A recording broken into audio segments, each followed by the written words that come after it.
Bakristo bavandimwe, Kristo Yesu akuzwe. Mbifurije kugira umunsi mwiza. Ni mu nyeme dusangira amasomo matagatifu Kiliziya umubyeyi wacu yateguriye kuri uyu munsi. Isomo rya mbere, isomo ryo mu gitabo cy'ibyakozwe n'intumwa. Muri iyo minsi mu mujyi wa Filipi, rubanda nabo bahagurukira Pawulo na Silasi, nuko abacamanza babashishimura imyambaro, babategeka ko babakubita ibiboko. Bamaze kubarema inguma, babajugunya mu buroko. Bategeka umurinzi kubarinda abyitayeho. Umurinzi ngo abone ko ahawe itegeko rikomeye, abashyira mu nzu yo hirya cyane, amaguru yabo ayaboshye ku giti. Ahagana mu gicuku, Pawulo na Silasi barasenga baririmba ibisingizo by'Imana, izindi mfungwa zibateze amatwi. Nuko ako kanya haba umutingito ukomeye w'isi, imfatizo z'uburoko ziranyeganyega, imiryango yose ihita yikingura, iminyururu yari iboshye imfungwa zose iracikagurika. Umurinzi w'uburoko akangutse abona imiryango yose ikinguye, yibwira ko imfungwa zacitse, niko gukura inkota ashaka kwiyica. Ariko Pawulo atera hejuru cyane, aramubwira ati, uramenye ntiwigirire nabi, twese turi hano. Nuko uwo murinzi asaba urumuri, yinjira ahinda umushyitsi, maze yikubita imbere ya Pawulo na Silasi. Hanyuma arabasohokana no hanze, arababaza ati, bategetsi banjye, ngomba gukora iki kugira ngo nkire? Baramusubiza bati, wemere Nyagasani Yezu, uzakira wowe n'urugo rwawe. Nuko bamubwira ijambo rya Nyagasani, we n'abo mu rugo rwe bose. Ako kanya muri iryo joro arabajyana, yuhagira inguma zabo, aherako abatizwa hamwe n'urugo rwe rwose. Hanyuma ajyana Pawulo na Silasi iwe, arabazimanira, yishimana n'abo mu rugo rwe bose kubera ko yemeye Imana. Iryo ni ijambo ry'Imana. Zaburi. Uhoraho wandengeye ubigirishije ububasha bwawe. Uhoraho, ndakogeza n'umutima wanjye wose, ndakuririmbira imbere y'ab'ijuru bose, mfukamye nerekeye ingoro yawe ntagatifu. Ndogeza izina ryawe kubera impuhwe zawe n'ubudahemuka bwawe, kuko warangije amasezerano yawe, bigatuma ubwamamare bwawe burushaho kugaragara. Umunsi nagutakiye waranyumvise, maze urampumuriza, unyongerera imbaraga. Indyo yawe ituma nsinda, bityo Uhoraho azankorera byose. Uhoraho, impuhwe zawe zihoraho ubuziraherezo, ntuzatererane uwo waremesheje ibiganza byawe. Nyagasani Yezu nabane namwe. Amagambo yo mu Ivanjiri ntagatifu uko yanditswe na Yohani. Muri icyo gihe Yezu agiye kuva kuri iyi si ngo asange se, abwira abigishwa be ati, ubu rero nsanze uwantumye, none muri mwe ntawe umbaza atugiye he? Ubwo mbabwiye ibyo, umutima wanyu wuzuye ishavu.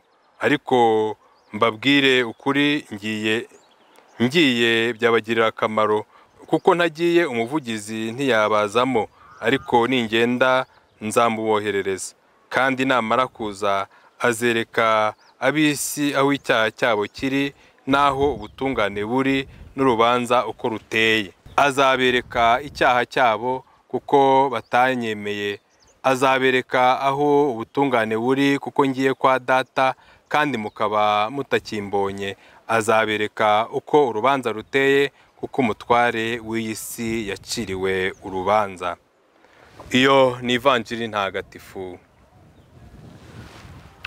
Bakristo bavandimwe, isomo rya mbere riratubwira inkuru ya Pawulo na Silasi, aho bafashwe bagakubitwa ibiboko, bakajyanwa mu buroko, bazira izina rya Yezu, bazira kwigisha abantu urukundo, bazira kugaragaza ubukristo bwabo.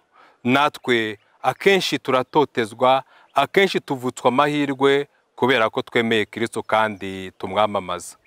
Bitubaho tugahura n'amagorwa, ariko hari igihe amagorwa yacu Imana yakoresha igafasha abantu kuyimenya. Hari igihe ubukene tunyuramo Imana ibukoresha igafasha abantu kuyimenya.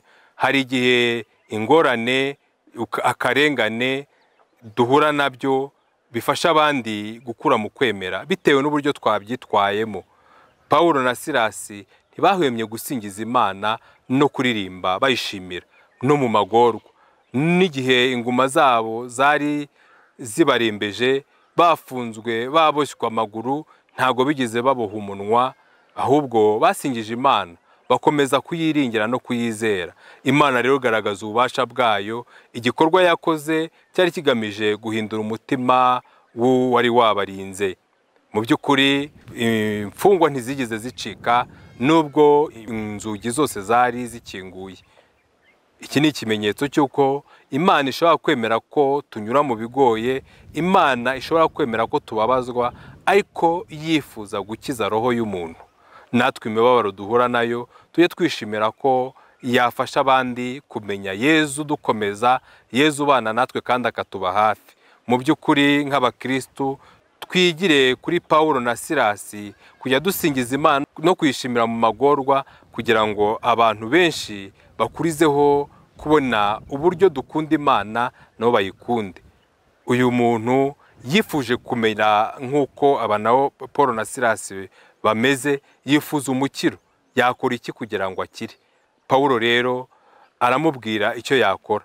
Icyo yakora ni ukumenya Imana, icyo yakora ni ukumva ijwi ryayo, icyo yakora ni ukubatizwa we n'urugo rwe kugira ngo babone umukiro.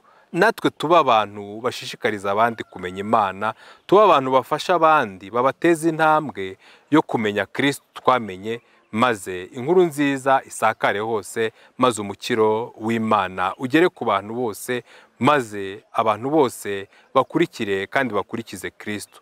Ese ni uruhe ruhare ngira mu gufasha abantu kumenya Kristo? Ese imibabaro yanjye, agahinda kanjye, ibitotezo byanjye, akarengane kanjye gafasha abandi kumenya Kristo?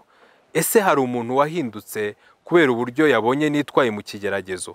Ese hari umuntu wahinduwe no kubona ububasha bw'Imana bwigaragarije wenda mu mibabaro nyuramo, mu gahinda mpura nako?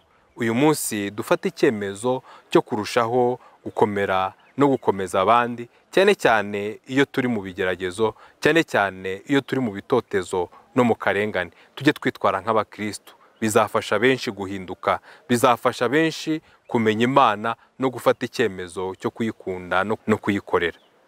Mu Ivanjiri Yezu Kristo aratwibutsa ko azatwohereza Roho Mutagatifu, Roho utumara intimba, Roho utumara ishavu, Roho utumenyesha uko Imana idushakaho.